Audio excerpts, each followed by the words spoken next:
طرز فکر انسان کا کردار اس کی طرز فکر کی تعمیر کرتا ہے۔ طرز فکر میں پیچ ہے تو کردار بھی پیچیدہ بن جاتا ہے۔ طرز فکر سادہ ہے تو بندے کی زندگی میں سادگی داخل ہو جاتی ہے۔ طرز فکر اگر سطحی ہے تو بندہ سطحی طریقے پر سوچتا ہے۔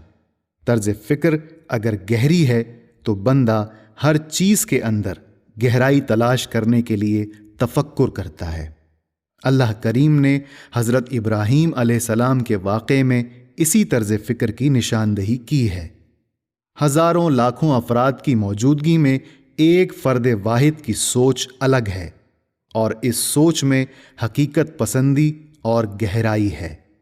حضرت ابراہیم کے واقعے میں اس بات کی طرف اشارہ ہے کہ ایک خاص طرز فکر کے لوگوں میں رہتے ہوئے بھی طرز فکر الگ ہو سکتی ہے۔ یہ حقیقت پسندانہ طرز فکر کہاں سے منتقل ہوئی جبکہ پورے ماحول میں کہیں نظر نہیں آتی؟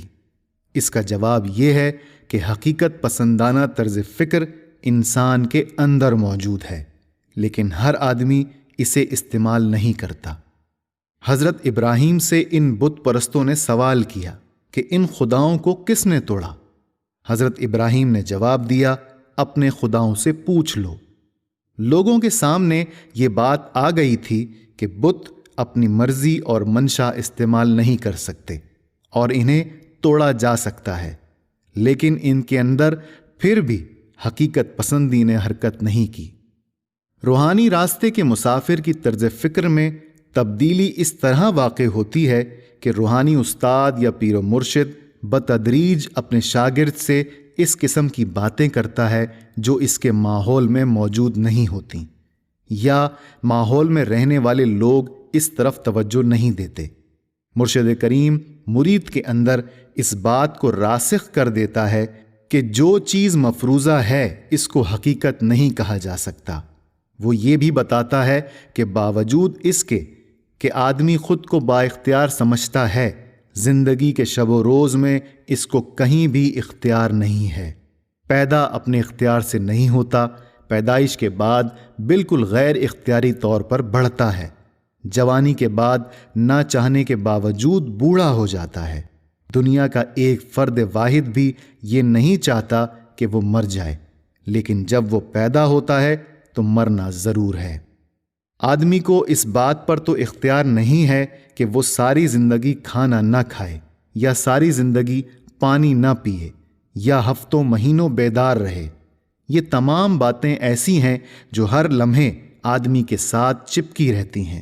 لمحات، گھنٹے، دن، مہینے اور سال، یہ تغیر ایسا تغیر ہے جسے کوئی باہوش آدمی انکار نہیں کر سکتا۔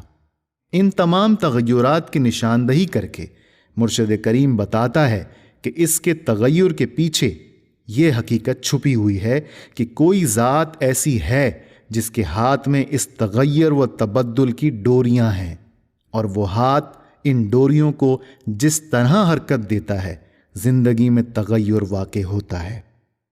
سالک جب دن رات ایسے مشاہدات سے گزرتا ہے جن کے اوپر غیر روحانی آدمیوں نے پردہ ڈالا ہوا ہے، تو اس کا ذہن خود بخود اس مطلق ہستی کی طرف رجوع ہو جاتا ہے جس ہستی نے تغیر و تبدل کی ڈوریاں سنبھالی ہوئی ہیں۔ طرز فکر کا یہی بیج جو مرشد کریم دماغ میں بو دیتا ہے، پھر اس بیج کو پروان چڑھانے کے لیے مرشد کریم مزید کوشش اور جد و جہد کرتا ہے۔ وہ ایسے برگزیدہ بندوں کو سامنے لاتا ہے جن کی طرز فکر میں حقیقت پسندی کوٹ کوٹ کر بھری ہوئی ہے۔ مثلاً وہ اپنے تصرف سے مرید کو خواب کی ایسی دنیا میں لے جاتا ہے جس دنیا میں اولیاء اللہ اور پیغمبروں کی زیارت اسے نصیب ہوتی ہے۔ مسلسل اور متواتر خوابی مشاہدے کے بعد اس کا رخ اولیاء اللہ اور پیغمبروں کی طرف مڑ جاتا ہے، اور اس کی طرز فکر پر ایسا رنگ چڑھ جاتا ہے جو رنگ اولیاء اللہ اور پیغمبروں کے لیے مخصوص ہے۔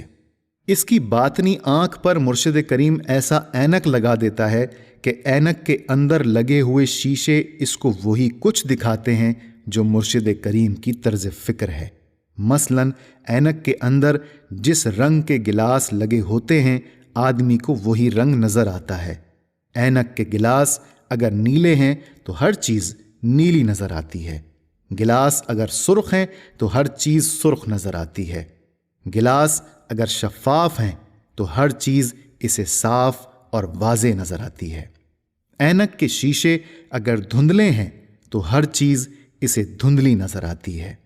اگر اینک کے شیشے اندھے ہیں تو اینک کے شیشے آنکھ پر لگانے کے باوجود آنکھ اندھی رہتی ہے، کچھ نظر نہیں آتا، حالانکہ اینک لگنے کے بعد آنکھ کھلی رہتی ہے۔ رنگ دراصل طرز فکر ہیں۔ اینک کے اندر جس قسم کی طرز فکر کا گلاس فٹ کر دیا جاتا ہے وہی طرز فکر کام کرتی ہے۔ اینک کے اندر شیشہ اتنا صاف شفاف ہوتا ہے کہ آدمی میلوں دور کی چیزیں دیکھ سکتا ہے۔ اس کے برعکس اینک میں لگا ہوا گلاس اتنا اندھا بھی ہوتا ہے کہ اینک لگانے کے بعد آدمی کو اتنا بھی نظر نہیں آتا جتنا کہ اینک لگائے بغیر نظر آتا ہے۔ دیکھنا، چیزوں کی ماہیت معلوم کرنا، تفکر کرنا ہر آدمی کے اندر موجود ہے، بات صرف اتنی ہے کہ ہمیں ان صلاحیتوں کا استعمال نہیں آتا۔